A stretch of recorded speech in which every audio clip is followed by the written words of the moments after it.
Good morning. మనం last క్లాస్లో linear and non linear data structures అంటే ఏంటి అనేది చూసాం. ఇప్పుడు మనం అందులో ఇన్డెప్త్ చూద్దాం. లీనియర్ డేటా స్ట్రక్చర్స్లో ఏమేమి చెప్పాం? Arrays, stacks, queues, linked list, ఈ 4 వస్తాయి. లీనియర్ డేటా స్ట్రక్చర్స్లో మనకు వచ్చే 4. లీనియర్లో ఏమేమి వస్తాయి? Arrays, okay, stack, queue, linked list. ఇవి మనకి లీనియర్ డేటా స్ట్రక్చర్స్లో వస్తాయి. 1 by 1 చూద్దాం. First arrays. అరే అంటే ఏంటి? Array is used to store the homogeneous type of elements. Suppose ఇప్పుడు చూడండి, ఇక్కడ ఇంట్ అరే అని తీసుకున్నాం కదా, అంటే ఏంటి? ఇంటీజర్ టైప్ ఆఫ్ వేరియబుల్స్ని మాత్రమే స్టోర్ చేయగలరు. హోమోజేనియస్ అంటే ఒకేలాంటివి. మీరు ఫ్లోట్ అరే తీసుకున్నారనుకోండి, ఫ్లోట్ అని తీసుకోవాలి. సపోజ్ మీరు ఎట్లా ఇచ్చారనుకోండి, ఇంట్ అరే అని చెప్పి అరేని డిక్లేర్ చేసి ఇందులో ఎలిమెంట్స్ని 0, F, 2.3 ఇలా ఇస్తే this is the wrong representation అవుతుంది. ఎందుకంటే మీరు ఏదైతే డేటా టైప్ ఆఫ్ ద అరేని డిక్లేర్ చేశారో అదే డేటా టైప్ ఉన్న అరేని ఇవ్వాలి. అంటే ఇప్పుడు మీకు ఇంట్ అరే కదా, ఇందులో ఎలిమెంట్స్ ఏమి ఇవ్వాలి? 5, 10, 15 అలా. సో అరే అంటే ఏంటి అంటే హోమోజేనియస్ టైప్ ఆఫ్ ఎలిమెంట్స్ని స్టోర్ చేస్తుంది. ఎరేలో కొన్ని డ్రాబ్యాక్స్ ఉన్నాయి.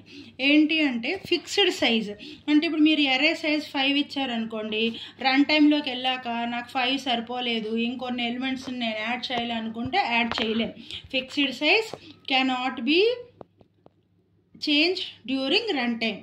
Memory is allocated at compile time only. అంటే మీరు ఎరేలో ఇప్పుడు 5 ఎలిమెంట్స్ ఇచ్చారు, అన్ని ఇంటీజర్ ఎలిమెంట్స్. ఒక్కొక్క ఇంటీజర్కి 2 bytes ఆఫ్ డేటా కావాలి. అంటే మీరు 5 ఎలిమెంట్స్ ఇస్తే 10 bytes ఆఫ్ డేటా ఎక్కడ అనేది మీకు కంపైల్ టైం అప్పుడే మీకు అలొకేట్ అయిపోతుంది.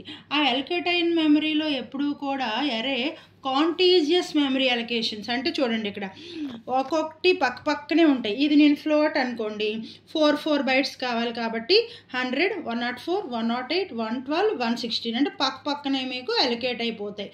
ఇది మీకు అరే. Okay, next one is the stock. After అరే మనకి ఏముంది? Stock is a linear list. అంటే లీనియర్ డేటా స్ట్రక్చర్. మనం యాజ్ యూజువల్ చెప్పుకున్నట్టే ఇది మనకి లిఫో ఆర్డర్ ఫాలో. లిఫో అంటే last in first out. For example చూడండి, ఇది మీకు అరే అనుకుందాం, ఓకేనా?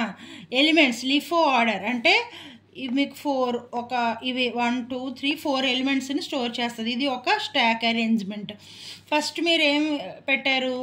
5, next 10, next 15, next 20, last in element ఏది? లాస్ట్ ఇన్ ఏది? 20. సో మీరు రిమూవ్ చేసినప్పుడు it will come first. So last in first out. ఇప్పుడు మనం చైర్స్ను ఒక దాంట్లో ఒకటి వేస్తాము, ప్లేట్స్ను ఒక దాని మీద ఒకటి అరేంజ్ చేస్తాం. అంటే మనం ఏదైతే లాస్ట్ పెడతామో అది ఫస్ట్ తీసుకొని వస్తాం. సో అది లిఫో మెథడాలజీ, అంటే లిఫో మెకానిజంని ఫాలో అవుతుంది stack. It is insertions and deletions are allowed only at one end. అంటే మీరు ఎలిమెంట్ని ఇన్సర్ట్ చేయాలన్నా ఈ ఎండ్లోనే ఇలా ఇన్సర్ట్ చేయాలి. ఎలిమెంట్ ఇన్సర్ట్ చేయాలంటే, ఎలిమెంట్ డిలీట్ చేయాలన్నా కూడా ఇలాగే డిలీట్ చేస్తాం. దాన్ని ఏమంటామంటే top of the stack. Element insertion and deletion can be done at only one point. That point is call it as a top of the stack. ఓకేనా? ఇది అంటే బ్రీఫ్గా what is a stack last in first out follow అవుతుంది. Stack is a linear data structure. ఏదైతే ఈ ఎలిమెంట్ని add చేయడం కానీ delete చేయడం కానీ ఒకే ఎండ్లోనే మీకు అవుతుంది. దాన్ని టాప్ ఆఫ్ ద స్టాక్ అంట. Next is a queue is like ఇప్పుడు మీరు ఒక సినిమా టికెట్స్కి వెళ్ళారు, లేదు ఒక లైన్లో నిల్చున్నారు మీ టర్న్ కోసం. అప్పుడు ఏం జరుగుతుంది? ఎవరైతే ఫస్ట్ లైన్లోకి వెళ్ళామో వాళ్ళు ఫస్ట్ బయటకు వస్తాం. అంటే ఫస్ట్ ఇన్ ఫస్ట్ అవుట్. ఇది లైను. ఓకే, మీరు ఇలా వెళ్తారు. సో ఇక్కడికి ఫస్ట్ పర్సన్ ఎవరైతే వెళ్ళారో పర్సన్ 1, ఆ పర్సనే ఫస్ట్ అవుట్ అవుతారు. సో ఇలా లాస్ట్ ఎవరైతే ఇన్ అయ్యారో ఆ లాస్ట్ పర్సన్ మనకి లాస్ట్ అవుట్ అవుతాడు, ఒకటి ప్లేస్ జరిగి. సో అది queue arrangement, first in first out. But unlike the stack, insert the elements at one end. అంటే మీరు ఎక్కడ ఇన్సర్ట్ చేయొచ్చు క్యూని? ఇప్పుడు మన ముందు ఒక 10 మంది నిల్చున్నారనుకోండి, మనం క్యూలో నిల్చోవాలంటే మనం 11th పర్సన్ కింద నిల్చోవాలంటే రియర్. క్యూలో ఎప్పుడు ఇన్సర్షన్స్ వెనకాల జరుగుతాయి. సో ఇది రియర్ ఎండ్లో జరుగుతాయి.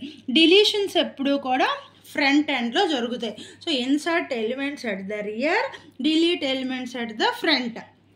Next is a linked list.